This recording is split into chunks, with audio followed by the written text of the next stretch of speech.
Hey everybody, and welcome back to another edition of Humble Monthly. This is your host, Cricket, Cricket, Cricket, Cricket, or as I like to be known, Brad Fitzpatrick. Well, let's start off. So this humble is already geared up for next month. Going to have an unprecedented 3-game early unlock. We've got The Long Dark, Quantum Break, Dawn of War 3, Warhammer. Now, I actually already own Quantum Break. It's actually a decent game.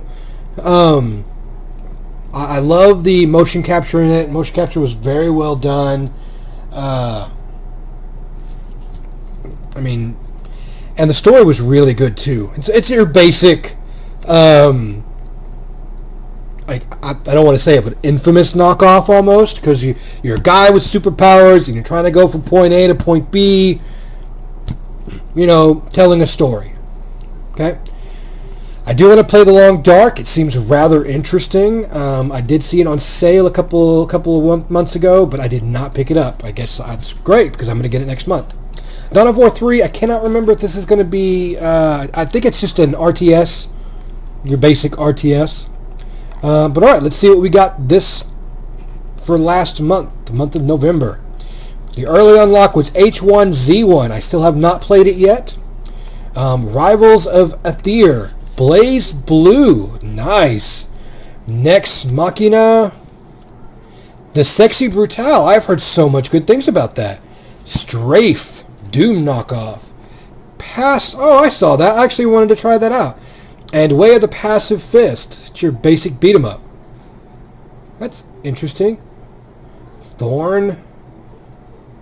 Alright, let's go down and take a look at some of these things that we've got on here. Rivals of Aether is an indie fighting game set in a world where warring civilizations summon the power of fire, water, air, and earth. Play with up to 4 players locally or up to 2 players online. Interesting.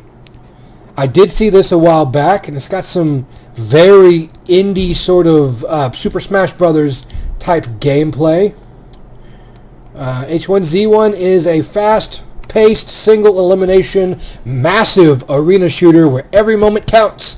150 battle-hardened players fight to the death in a robust and detailed world. Search for weapons, ammo, armor, vehicles, and supplies to get a leg up on the competition and be the last one standing.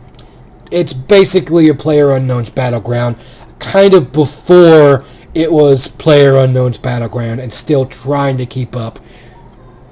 So, originally it had zombies in it. I do not know if it still has zombies in it.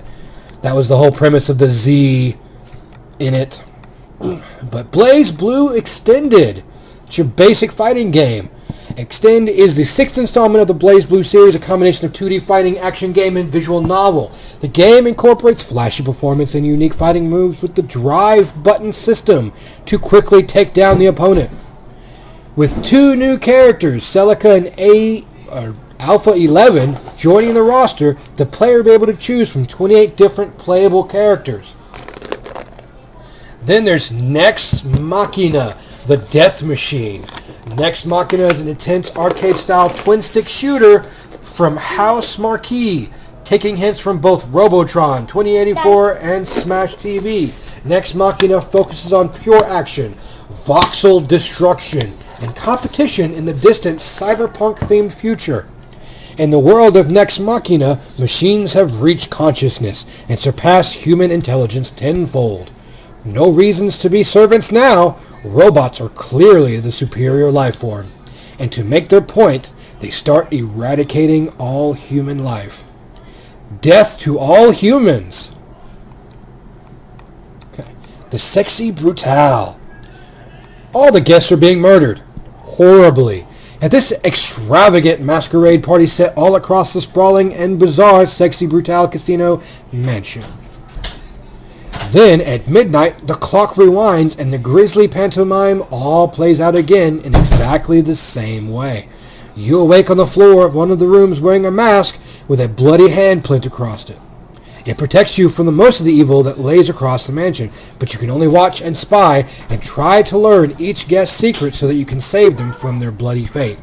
I heard basically that through each day you can come back and have a different ability to find out who the murderer is after each unwind session. Strafe. Strafe is a roguelike first-person shooter that generates unique, full levels every time you play. Handcrafted rooms are randomly linked together and filled with a fresh buffet of hungry enemies.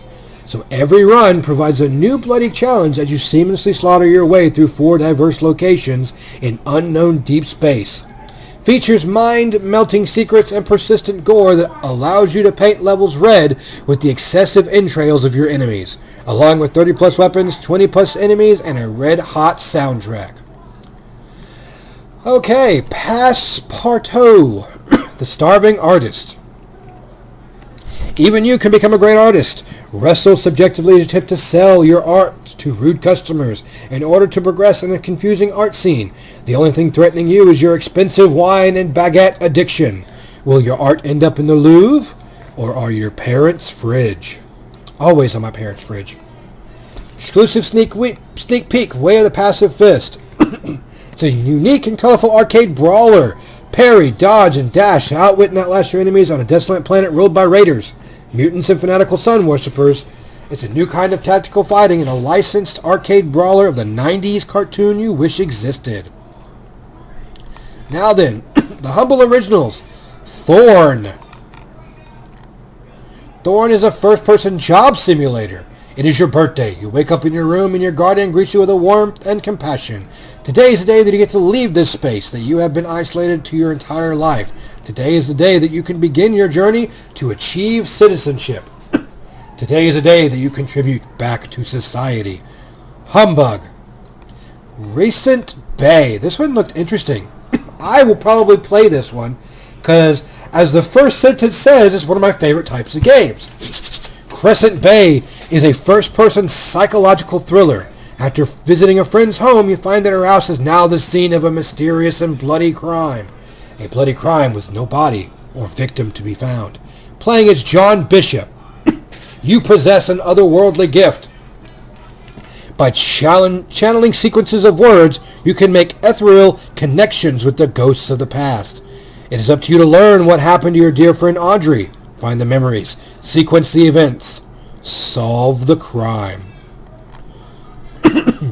Well, alright guys, that is what we got this month for the month of November for Humble Monthly. If you guys still have not decided to take in this type of gameplay, if you have Steam, I'm sorry, you need to be on this, okay? Everything goes to charity. Excuse me. Everything does. Also, if you have Steam and you don't have this game, XCOM Declassified is free right now for, I think, another day. Pick it up. It's not bad. Oh, and there's one more thing I want to talk to you about. Just came out today. They're doing Yogscast Jingle Jam 2017. They've done this the past couple of years where they put out a whole bunch of games. You pay what you want, you get a little bit. You pay the $35 and you get a lot of things. Lots of games. All new games coming out every single day of the year. So, really, really, really, really, really, if you like a good deal and you like a good set of games, this is it. Okay? They're doing some live stuff on here to show you some of the games that are on there, and they're trying to, raise money for charity. That's all this is about. 100% goes to the charity of your choosing. That's it. It's going to be $847 worth of awesome stuff. That stuff part's the part that you really kind of have to worry about there, because it's not about games. They'll probably put DLC in there, T-shirts, extra tickets. I mean, they're also talking about a shout-out. I don't really care about that, but still. 100% goes to charity. How can you doubt that? Come on now. Come on, guys. We all love a good charity. We do. But I'll leave you at this one, and I'll be back again to finish the next game. I'll see you in the next video.